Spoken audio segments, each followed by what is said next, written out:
Massive, industrial, expensive. The Peripheral Expansion System was Texas Instruments' answer to the upgrade needs of its most avid enthusiasts. It opened the door to all kinds of new capabilities beyond what cartridges could offer. So, what exactly were these home computer power users doing with this thing anyway? Let's find out right now, here on Retro Bits.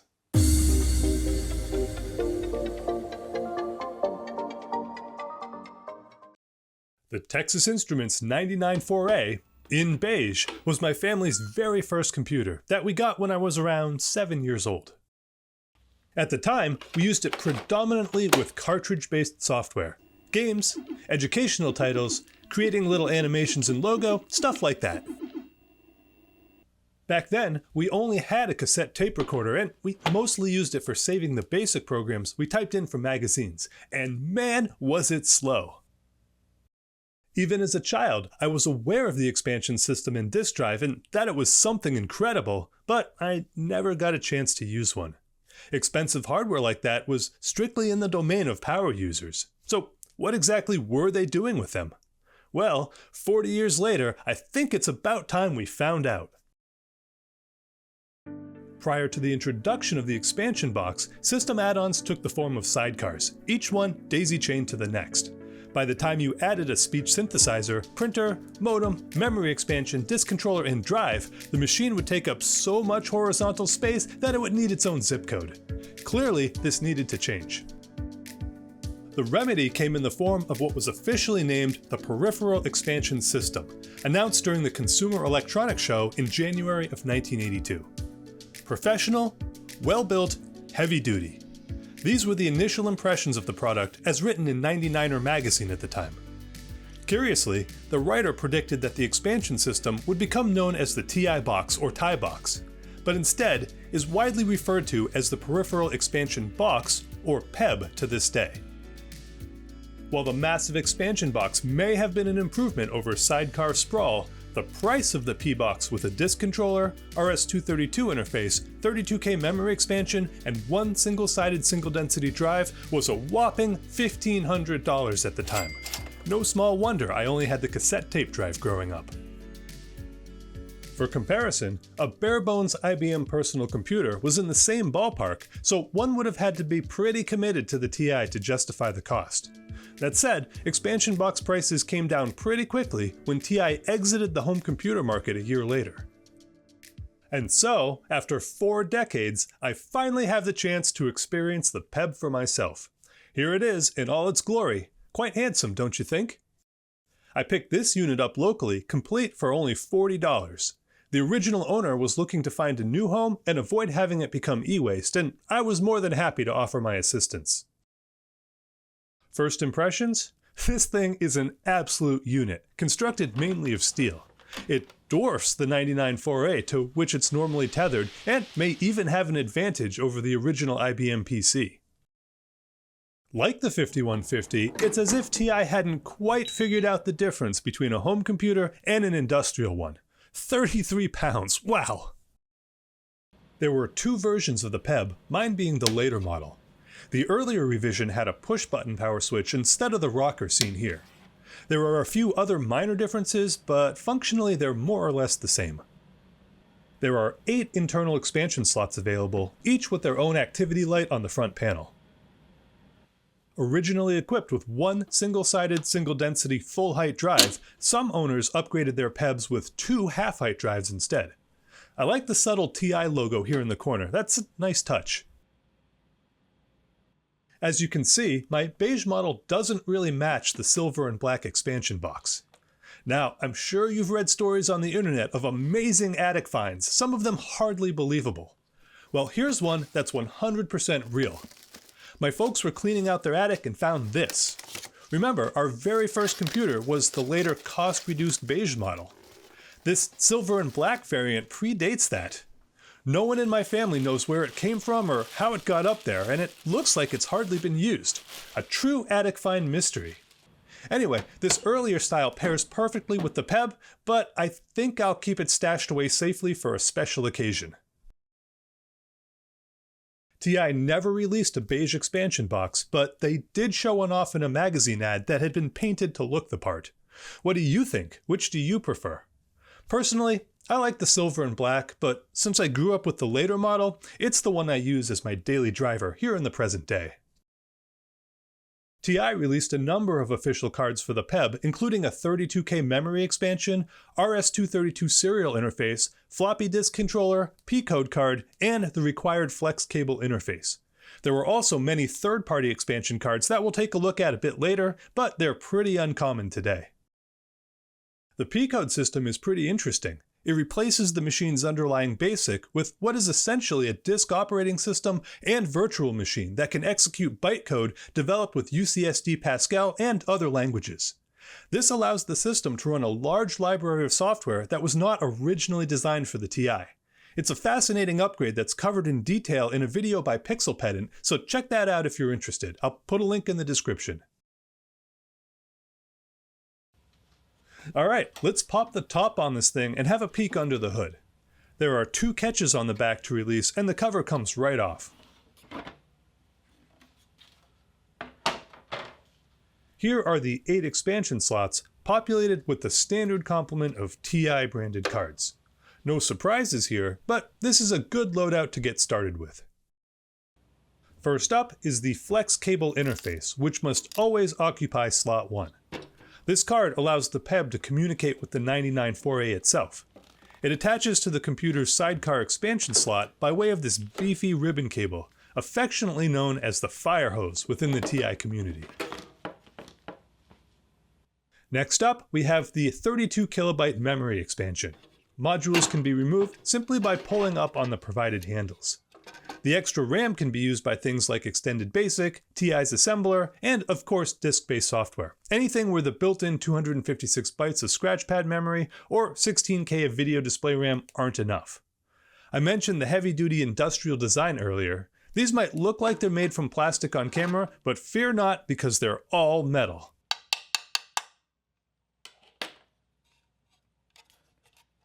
Each slot on the PEB has guide rails on the front and back, so reinstallation is a snap.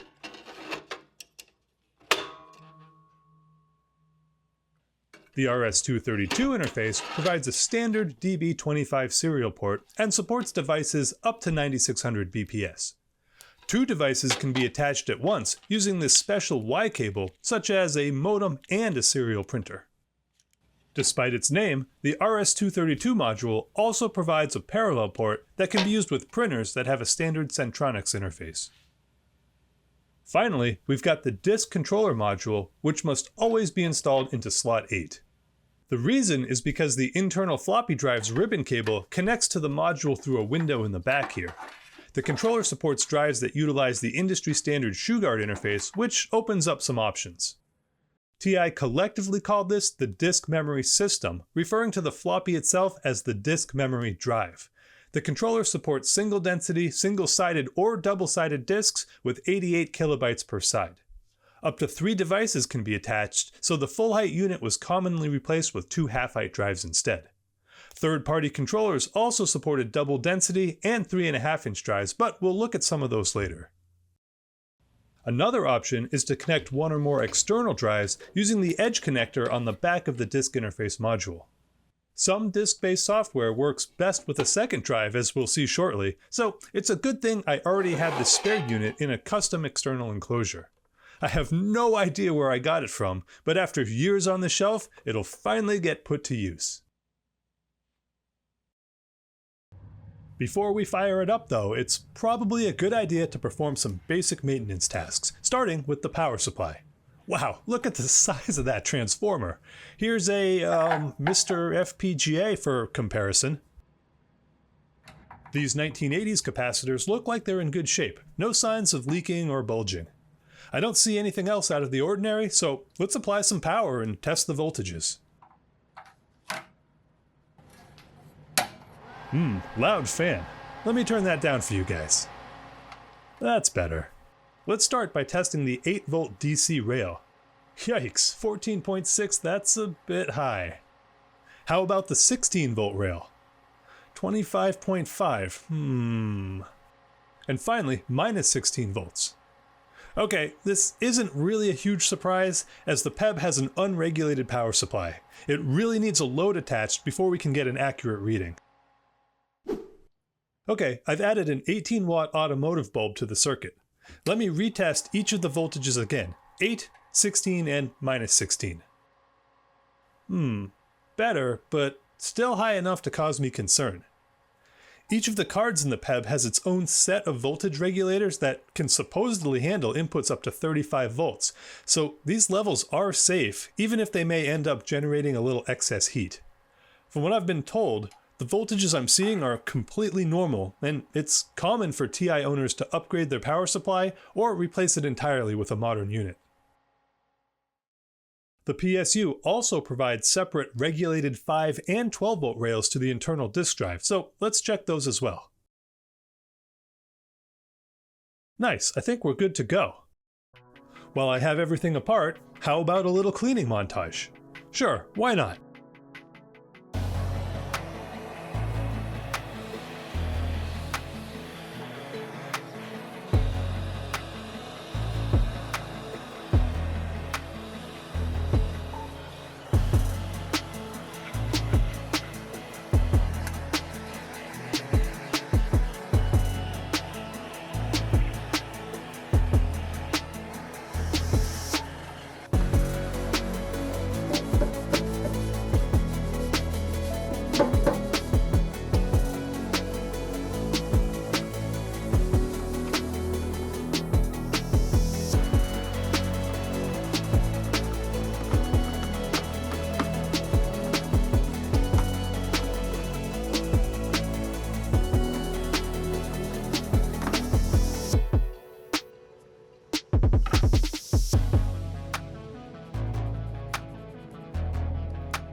Hey, that was fun.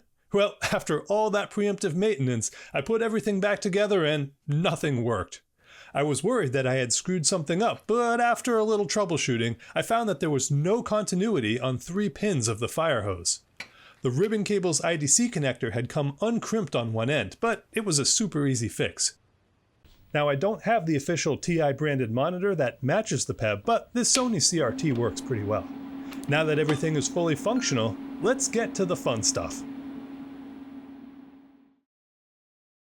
Setting aside the power user use case for a moment, here's the real reason I would have given anything for a disk drive as a child. Yes, it's good old Tunnels of Doom, and the game data can be loaded from either tape, as was the case in my household, or from disk.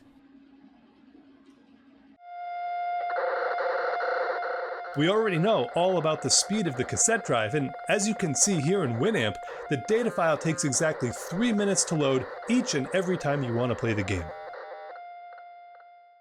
What I really wanted to know as a child was how the other half lived, and now we can find out.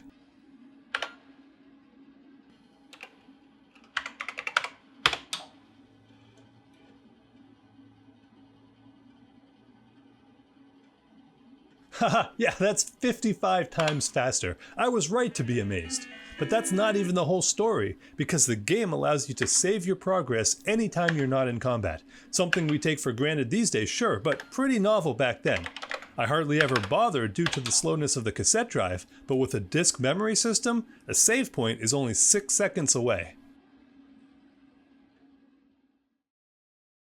So here's something really cool. The owner had all of his original discs, and he gave them to me when I went and picked up the PEB. Now, I've already gone through all these discs and cataloged them and seen what's on them, so I can show you guys exactly how this system would have been used in its heyday. But for now, let's just go through these discs and take a look at what came with the system. Starting with the TI Writer, which is a word processor, and this requires the TI Writer cartridge in order to launch the software, and then there are a variety of different applications on this disc that you would launch from the cartridge. Cartridge didn't come with the system, but we can still test this out using a modern multi-cart.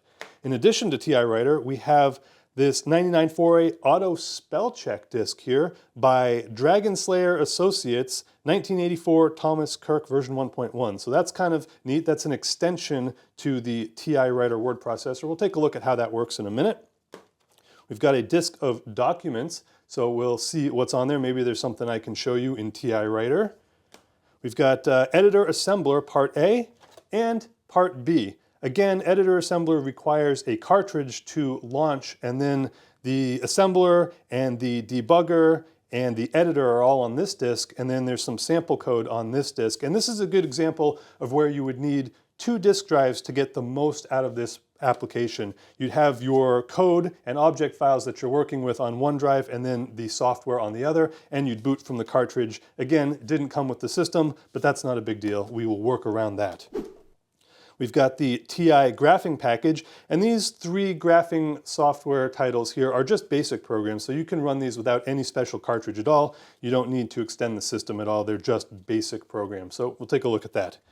We've got the TI Logo Sampler, and this goes with the TI Logo or TI Logo 2 cartridge, which is what I had growing up. I played around with making little logo applications, and it's got a bunch of sample code on here, so you can look at some demonstrations and see how they were coded in Logo if you want to try and work from those and replicate little games yourself or something like that. So we'll take a look at that in a little bit. We've got this Memtech Products mini disc, not to be confused with the later audio disc format. This would just be because it's not an 8-inch disc, I guess. Certified 100% error-free. Yeah, well, we'll see about that 40 years later. I don't know that that's going to be the case for all of these discs. But this one is labeled Memtech 2 or Games, depending on which label you read. That's kind of neat. I've not really seen discs that came in their own full sleeve with a top like that before. That's kind of neat. And here's another Memtech disc. This one's labeled Memtech 1. All right, cool, we'll check that out. We've got Games 1, and it's on a Heathkit disc, which is kind of neat. I don't think I've ever seen a Heathkit branded disc before, but it doesn't really surprise me. They kind of had their hands into a little bit of everything back in the day. That's kind of cool. We've got Games 2 in parentheses 1. I'm not sure what the parentheses is for. Maybe it's because it's a single-sided disc. Some of these discs are punched out, so they have double sides to them. Not sure about that. Nashua 1, that doesn't really tell me what's on the disc. Interesting naming convention there. It's maybe not one that I would go with, but yeah, if you know what's on Nashua 1, more power to you. Nashua 2, another disc of games, and then a variety of unlabeled or blank discs here. So that's all the discs that came with the system. Pretty cool. It also came with this copy of Disk Manager 2 cartridge, which is required to use a lot of the disk functions because TI-99 4A doesn't have a built-in DOS. So if you want to format a disk or get a directory listing, you use this cartridge that came with the TI disk's memory system in order to do those sort of things. So that's cool that it came with the system because we're going to need this a little bit later on. And finally, a manual for the mini memory command module, which unfortunately didn't come with the system, but mini memory is kind of a neat thing. It's a battery backed up RAM, ROM, and GROM expansion for the TI that allows you to store your basic programs in persistent memory. So even after you shut off the computer, they're still present and you can recall them and continue editing them later. And it also extends BASIC with a bunch of new subroutines that let you load compiled or assembled software that you can't normally do from BASIC. So that's a pretty cool command module, but unfortunately it did not come with the system. While Tunnels of Doom was easy enough, the reality is that using disks on the TI can be a little more fiddly than what you might be used to on other systems. Let's start with the basics. I've switched to an LCD because it's easier to film. The machine's built-in interpreter can easily load and save basic programs to cassette or disk. Not binaries though, but we'll come back to that. Save is save, but the load command is old. Perhaps because it's the opposite of new, which is how you clear memory. Anyway, that's about the extent of the user-friendly disk commands that are in the built-in BASIC.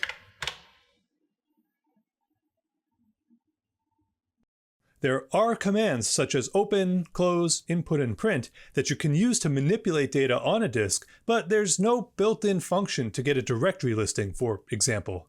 The manual has a sample program you can enter, though. So you could place a copy of this program on each of your disks, which is certainly one option. Another would be to use the Disk Manager 2 cartridge that we saw a few minutes ago. It ships with the disk memory system and lets you perform a lot of day-to-day operations like formatting, copying, deleting, and renaming of files and disks. Of course, you can also display the catalog here as well.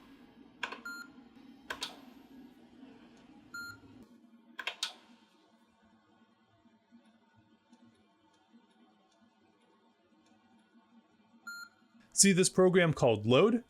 Remember it because we'll talk more about this file in a second.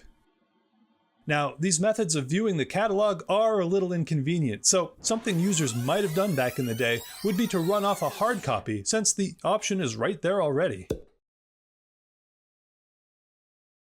For that, we'll use this proprietary cable that connects to the RS-232 card on this end and to a standard Centronics printer on the other. And speaking of which, this printer was my cousin Erik's from his family's IBM PS1. It's almost a decade newer than the TI, but it should still be compatible.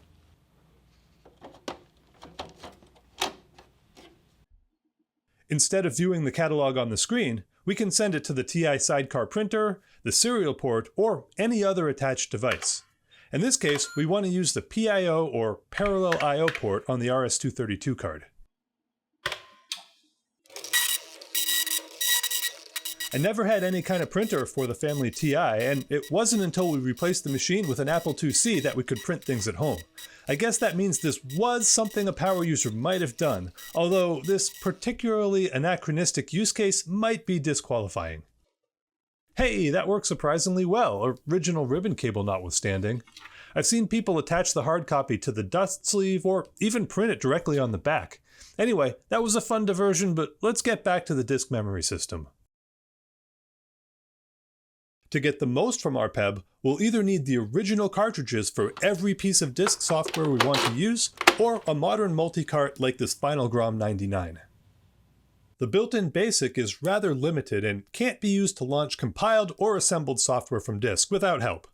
TI's extended BASIC, on the other hand, can fully utilize the RAM expansion in the PEB to load and run larger programs, including binary files, so a copy is pretty much required for this setup. This is the disk we cataloged earlier that has the load file on it. If I reboot the machine, Extended BASIC will automatically search for that file name and run it at startup if it's present.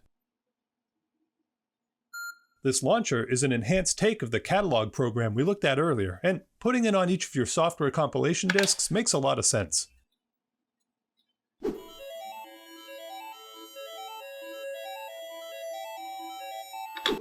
Notice the RAM expansion light has illuminated, indicating the program has been loaded into it.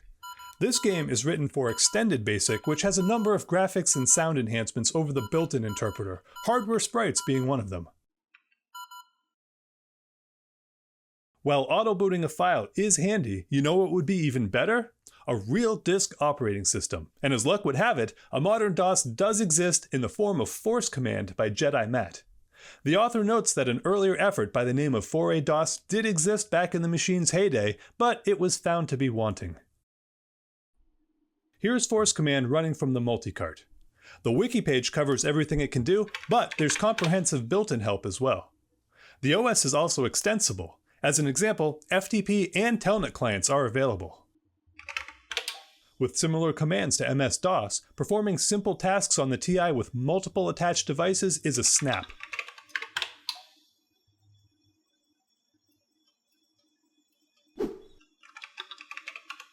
For example, copying files from the external drive to the internal drive works exactly as one would expect.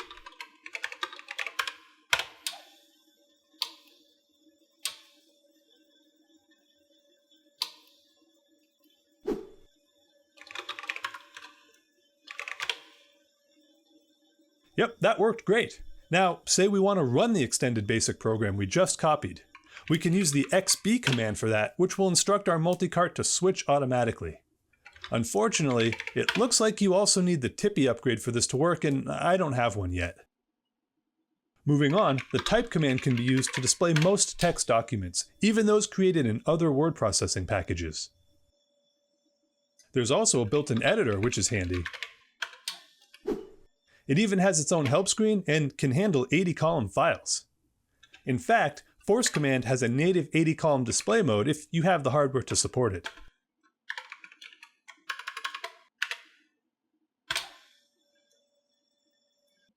One more useful command is load, which lets us launch binary programs right from the command prompt. This will come in handy shortly when we start testing out the contents of these floppies. I've switched back to extended BASIC so we can test out the file we just copied. I'm really impressed with Force Command. It remedies the TI's disk handling deficiencies and makes it feel like a whole new, more modern system. Anyway, I found a bunch of neat stuff like this on those old disks, so let's have a look at some of it now. We saw a bunch of disks labeled games, and each one has a dozen or more programs on it. This one's called Devastator. I'd say about 75% of the disks were still readable after 40 plus years, which is pretty amazing. Almost all of the software I found was written in BASIC or Extended BASIC. This one has really simple gameplay, but it does look better than many of the BASIC games I've seen. I found all kinds of tools and productivity software as well. This program lets you create small animations of up to 20 frames and play them back. It makes me wonder how the original owner obtained them. Did he type them in himself, download them from a BBS, or perhaps have a copy party with other like-minded TI Power users? Here's another productivity tool called Personal Banking by Ron Kaplinger. For something written in BASIC, it's neat that it can load and save to tape, disk, and the TI Mini memory cartridge. Remember balancing your checkbook using pen and paper? This automates that process, allowing you to track multiple accounts, check your current balance, add, sort, and print your transaction data. Or, well, maybe not. I wonder what happened there. Oh well, moving on, this one is simply called Fire. Again? Okay, I'm starting to think these were indeed typed in by hand. That process often resulted in typos, and I'm guessing these were never debugged and fixed. Up till this point, I haven't recognized any of the software on these disks. That all changed when I loaded up this one called Flak Attack. I very clearly remember this being a type-in game from a magazine I had as a child. I'm not sure if I typed it in or if it was my mom, but I'm 100% sure I played this game on our family TI. Yes indeed, here it is in Volume 4, Number 1 of Home Computer Magazine from 1984. The author notes that the TI version is written for the machine's built-in BASIC. That means, unlike with Extended BASIC, there are no hardware sprites, so it's not possible to have smooth action. The motion and controls are undeniably janky in this version. Here's the listing for the TI, but they have ports for the Apple, Commodore, and IBM as well, should you be looking for a project yourself. I'll be honest, I wasn't expecting a huge nostalgia hit when I set about to test all these disks, but you unearth buried memories in the most unexpected places. Seeing this objectively unremarkable game for the first time in 4 decades brought a smile to my face and took me right back to the family living room when I was 7 years old. And that, my friends, is the whole point.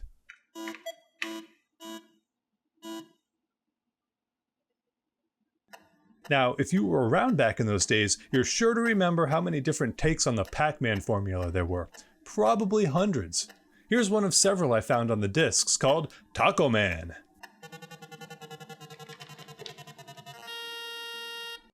Star Trek games were a dime a dozen too. I never had the patience for most of them either. Still don't, apparently.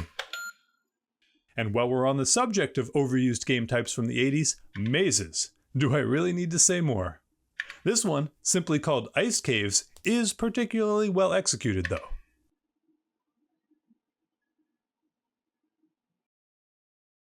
Now, let's have a look at the copy of TI-Writer that came with the expansion box. I've booted the base software from my multi-cart, but the disk drive and RAM expansion are still required to actually use it. Pretty advanced for its time, this word processing package retailed for just over $100 in 1982. It featured a full-screen editor, search and replace, a large text buffer, formatting, mail merge, and even had an undo feature they called Oops. From the cartridge's menu, the editor is then loaded from disk. After a few seconds, we're placed into command mode where we can navigate through the menus using the indicated keys. F to access the file menu, for example. Helpfully, a show directory command is built in. I found this functionality missing in most of the software I tested, so it's nice not to have to reboot into another cartridge just to see what's on the disk. Here's one of the many documents I found on the original floppies. Looks like some old homework. The stuff at the very top is embedded page layout and formatting. There's no what you see is what you get here. TI-Writer predates that in the home by a year or two. The full-screen editor allows us to move around the document with the cursor keys. There are also function keys for jumping around a page at a time or scrolling through the full 80 columns. The selective search and replace requires us to encapsulate our strings between forward slashes, which makes them look a bit like regex, but they're not. The Oops feature lets us recover from deleting a line or overwriting text. There's only one level of undo history, so if you don't catch your mistake right away, it'll be too late to save it. TI-Writer is also extensible, sort of. Option 3 lets us load utilities such as the spell checker we saw earlier. Actually, it'll run any packaged binary program at all, which is a neat hack if you don't have force command or TI's own assembler cartridge. I wouldn't even have access to a word processor at home until Apple works on the 2C, and even then, I didn't have spell check until years later with WinWord on a 386 PC.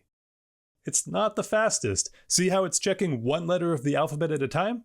I still think this definitely qualifies for TI power user status though.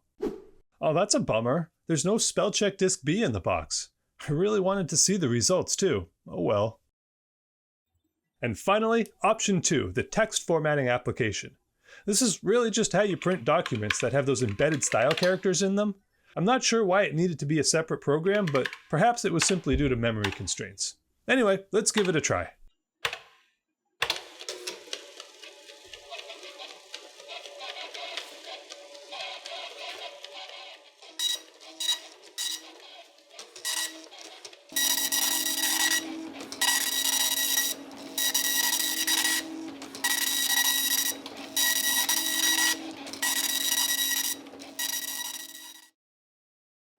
Let's take a look at the TI Logo sampler disk next.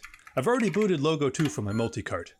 I had TI Logo growing up and created, or at least tried to create, small games and animations using both sprites and draw commands. This Logo sampler disk has, in their own words, 9 entertaining procedures and 7 educational activities that demonstrate turtle graphics and the sprite capabilities in TI Logo. Here's an example of the former.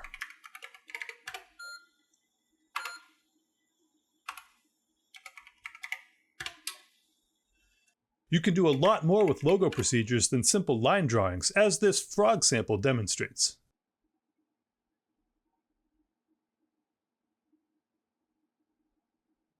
I was always the type to learn a new language not by reading the manual, but by poring over code snippets, so these small and concise examples are really helpful.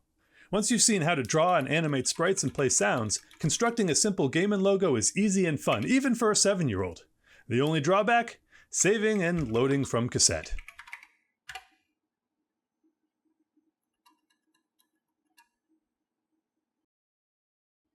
What we have here is editor/assembler, again booted from the final GROM cart. Like TI-Writer, a 2 or even 3 drive setup is optimal, as the editor, assembler, and debugger disk must be in drive 1. Drive 2 is for your source code, and your assembled binaries could go on drive 3 if you were extra fancy. The editor looks and feels just like TI-Writer, with a command mode to access the menus and a full screen edit mode. Standard features like find and replace, copy, paste, and move are all there. What's neat is that TI provided a second disc containing the source code for one of their games, Tombstone City, a cartridge I had back in the day. This leads me to believe that the environment was what the company themselves used to develop their own games. Of note is that the manual for this product weighs in at a whopping 470 pages. Serious business indeed. Now, we don't have time to actually assemble the code in this video, but I want to point out another use for the cartridge. While it is possible to write an extended basic loader for assembled software, another common practice was to use option 3 here to launch binary programs on a disk.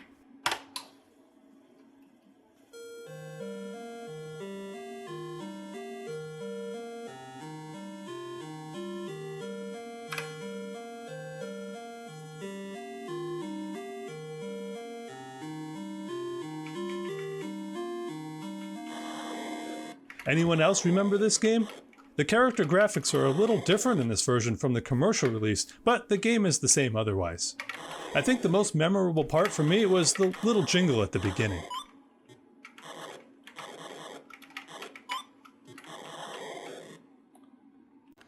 I found this unassuming disk labeled Nashua 3. The files on it wouldn't load in extended basic, but perhaps here?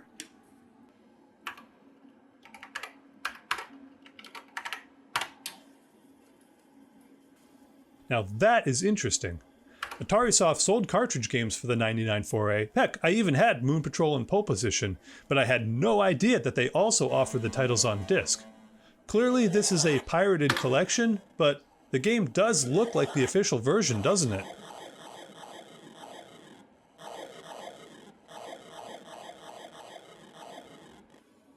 Fun fact, one reason TI failed in the home computer market is because they tried to control the entire software supply chain, even going so far as to add lockout circuitry to some of the later beige systems. These AtariSoft ports weren't officially licensed by TI, but they were also some of the highest quality games for the system. Anyway, now you have a pretty good idea of how floppy disks were used with the PEB, and it's time to move on.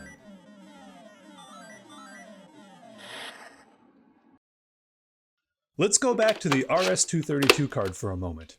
I've got TI's Terminal Emulator 2 here, along with a Wi-Fi modem connected to the serial port in the back. TE2 only supports speeds of 110 or 300, even though the RS-232 card can handle up to 9600 BPS. I'll accept the defaults as I've already configured the Wi-Fi modem accordingly. An autologin script can be specified, but typing space will bypass loading of the file. If you've ever used a modem or serial device before, you'll be familiar with the default 8N1 specification. 8 data bits, no parity, and 1 stop bit. For reasons unknown to me, Terminal Emulator 2 is hard-coded to use 7 data bits instead. After many pages of serial garbage and some head-scratching, I finally figured out the truth and was then able to configure the Wi-Fi modem correctly. 300 bits per second feels awful slow in 2025. Heck, it was even slow back in the mid-80s when I got my first modem, a 2400 baud Screamer. TE2 doesn't use the VT100 or ANSI standard, so it's not super useful in this day and age. It can display TI graphics and sound, but I couldn't find any Telnet boards that support the proprietary format. There are newer, modern terminal programs that have hardware 80 columns, color ANSI graphics, common file transfer protocols, and much higher port speeds. Speaking of which, I think it's now time we turned our attention to the homebrew software scene. An easy way to get new software onto the system is by swapping one of the real drives for a Gotek unit. We can use it as is, or create real floppies using images downloaded from the internet. I was surprised by the amount of homebrew and unofficial titles for the 99 4A, both old and new. There were simply too many to try in the short amount of time I had to make this video, but let's have a look at a few of the disk-based titles that caught my eye. We've already seen how Extended Basic can auto-run a program. Here's something new though. The load file can also be used to bootstrap an assembled binary.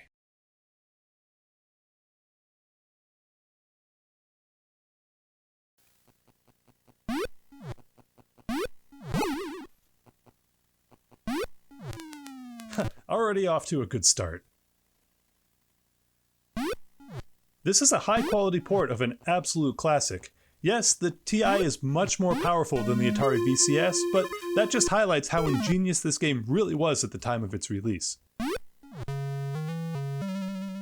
Yeah, I'm gonna blame that on the original TI joysticks. You've seen those things, right? Absolutely dreadful.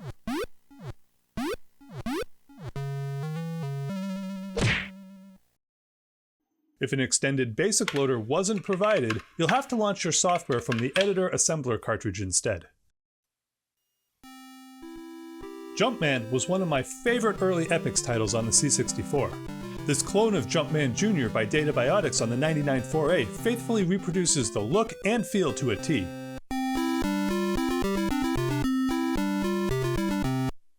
The only thing absent is the ability to change your run speed. Perhaps it's incomplete because the game was never commercially released, at least not in this form.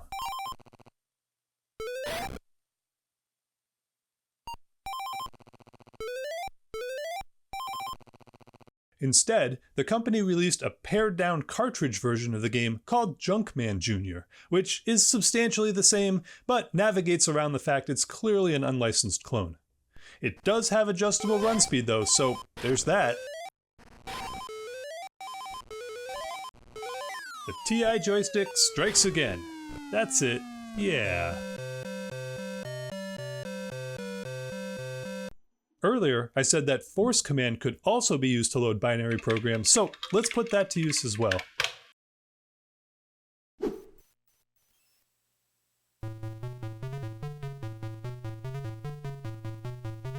Well now, this looks like something I've seen before. Roadhunter is an impressive piece of homebrew that really pushes the TI to its limits.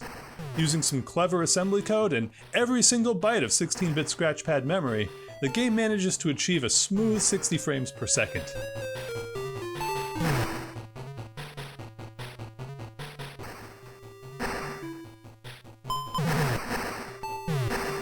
Roadhunter is also the first true multi-loader game we've seen on the TI so far, showcasing multiple unique stages.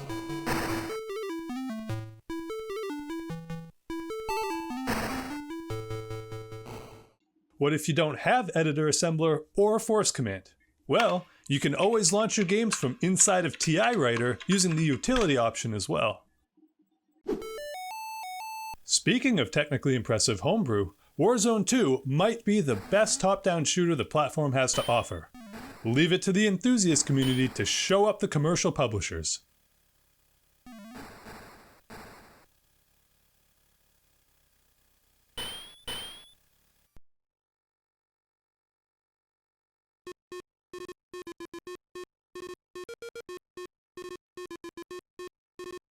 The last piece of homebrew I wanted to show is the TI port of Space Quest 1. This version only contains the Arcadia chapter of the game, so it's more of a technical demonstration than anything else.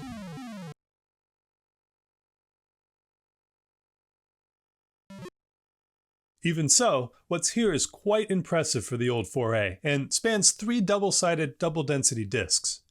I'm showing it in emulation because my disk controller doesn't have support for double-density drives, even when using a Gotek.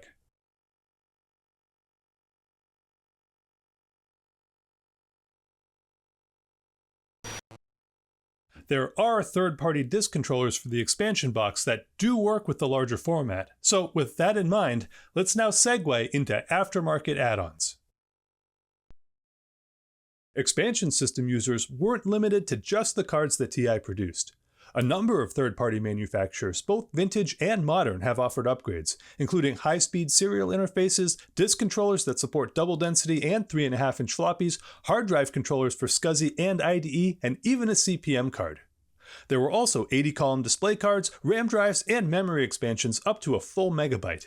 There's even a board that puts a SID chip from the C64 into the PEB. Most of these vintage upgrades are very rare and don't come up for sale often though. If you have one of these, or have used any of them in the past, drop a comment below and let us know what power user stuff you did with your 4A. When it comes to third-party expansions though, none are as fascinating as the Geneve 9640, created by MiArc in 1987. This upgrade turns the PEB into a full-fledged, standalone computer, allowing the user to ditch their 99 4A console and flex interface card. The Geneve supercharged the TI experience with a CPU that was 4 times faster, half a megabyte of RAM, and 128K of dedicated video memory. Its enhanced video chip could display 256 colors and offered true 80 columns, yet the system retained backwards compatibility with the 4A. Rarefied stuff for the hardcore TI enthusiast, to be sure. Before we wrap up, I'd be remiss if I didn't mention some modern alternatives to the bulky and oft-pricey expansion box. First is the NanoPEB, a sidecar device that offers compact flash-based floppy emulation, 32K RAM expansion, and a serial port. The device seems to have fallen out of favor in recent years, and the official webpage no longer exists. A newer alternative is the Tipi, a Raspberry Pi-based upgrade that implements hard drive and floppy emulation, along with network connectivity for loading programs directly from the internet, browsing the web, and connecting to Telnet BBSs. It also extends the TI's capabilities with mouse support and provides room for future enhancements. Wow, we looked at a lot of stuff today, and that was just scratching the surface. Hopefully, you now have a better idea of what TI's Peripheral Expansion System was all about and what power users might have been doing with theirs. Was it worth the high price of admission? If you were already invested in the 99 4A platform and were using the machine for software development, word processing, or telecommunications, then the PEB may have been the right choice. Otherwise, the same money would have gone pretty far with many of the other home computer models that were on the market at the time. Of course, hindsight is 20/20, and no one in 1982 knew who the winners of the home computer war were going to be, or the losers. So there we have it. The Peripheral Expansion System was, and remains to this day, a potent upgrade for the TI-99. It's a testament to its industrial build quality that it still works fine without any issues these 4 decades later. Anyway, I hope you learned something new, because I sure did. Thank you so much for watching, and we'll see you next time on Retro Bits.